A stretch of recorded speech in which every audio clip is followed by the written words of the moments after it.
A modern mind control war whose weapons development can be traced back nearly a century ago and half a world away.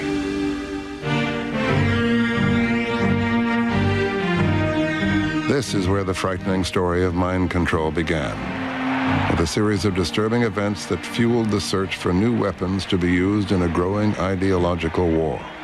The Cold War was the battle for human minds, really a deadly struggle for ideological supremacy, for the domination of one ideology over the other.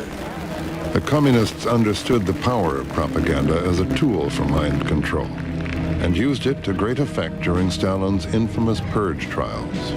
I think we first started to become aware of mind control as a force that could be used by government for political purposes during the 1930s in what were called the Moscow show trials, when a lot of Stalin's old enemies were put on trial and remarkably confessed to crimes they could not have committed. The communists filmed the coerced confessions and then showed the rest of the world the relentless ruthlessness of the Soviet system. The technique was rather simple. People would be beaten. People would be tortured. People would be denied food. They would break down because they would be duped by their interrogators. They would say, listen, if you confess and if you point to others who may have been involved in anti-state activity, then you have a chance to be pardoned. You'll not be shot. And some people would believe it, and they would imprisoned and shot. And at that point, the Western countries became alarmed that the Soviets had developed techniques to control the way people think and act. A decade later, fresh from the Allied victory in World War II, the West's fears were reawakened as the Soviet communist system made its way steadily across Eastern Europe. The Soviet propaganda machine met its stiffest resistance in the unlikely figure of a humble cleric from Hungary. His name was Joseph Cardinal Mindszenty. A fierce opponent of communism, the cardinal would become one of the earliest victims of the mind control battle being waged during the Cold War. He was kidnapped literally out of his cathedral. They took the poor man and subjected him to a rather brutal period in which he was stripped of everything, including his clothes. He was cold and miserable and lonely and sleep-deprived. Then, a relatively short time later, appeared in a court with the foreign journalists all invited and confessed that he had been an American spy and an enemy of the people and so forth. When the cardinal confessed to being a spy, there was a widespread belief that some form of mind-controlled drug had been used on him. At the Vatican, the most solemn procedure of the Catholic Church denounces Hungarian communist treatment of Joseph Cardinal Mindszenty. The Sacred College of Cardinals assembles an extraordinary secret consistory to hear the papal indictment of the mock trial of Cardinal Mindszenty. The Hungarians used the same old Soviet methods, and the Soviets naturally helped them conduct investigation and interrogation. And I simply know the persuasive power of good investigators. When he began confessing to crimes he could not have committed, the intelligence agencies and the military agencies began to fear that the Soviets were winning what was called the battle for control of men's minds. The fear generated by the cardinal's confession turned to outright horror 18 months later, as the Soviets seized on the opportunity to test their mind control techniques on Americans for the first time.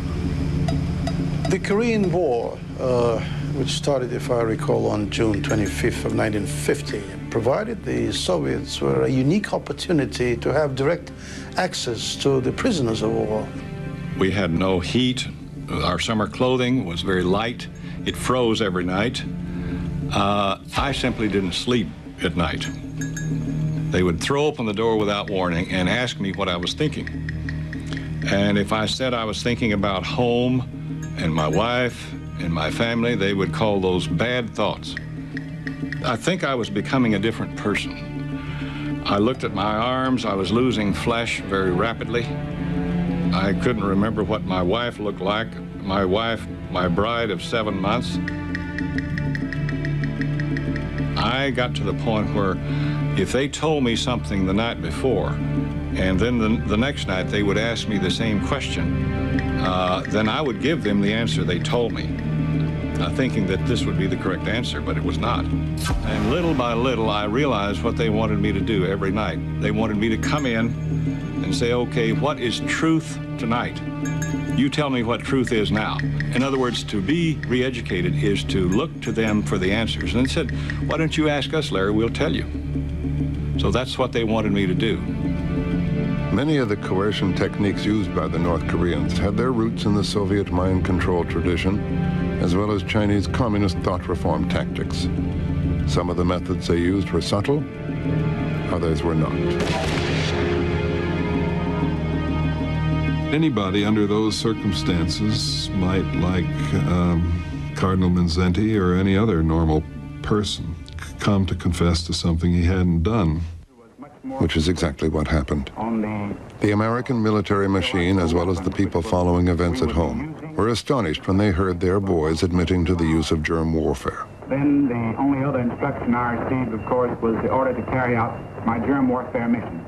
They didn't use germ warfare, they didn't drop these bombs, but they were making this up, who knows, perhaps to keep from being tortured at all, or tortured more, or perhaps even being shot. You had seen enough summary executions that any time they made a threat, you had to take it seriously. I know I was wondering myself why on earth we were using this terrible weapon in Korea, even while the peace talks were going on at Kaesong. Once again, Western observers feared a secret weapon was being used to obtain confessions.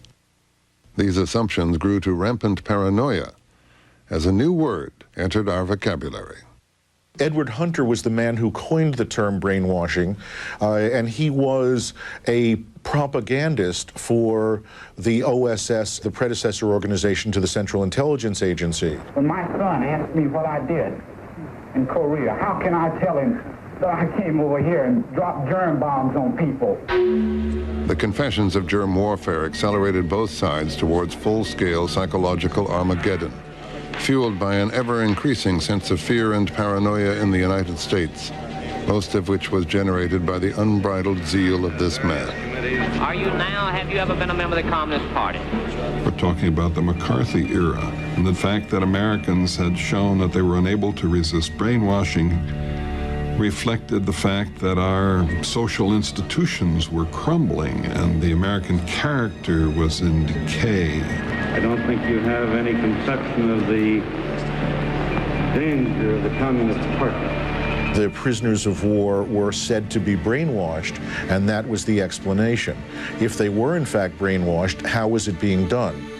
The CIA and the military attempted to find out, and not only attempted to find out, but attempted to replicate the results using American citizens as guinea pigs.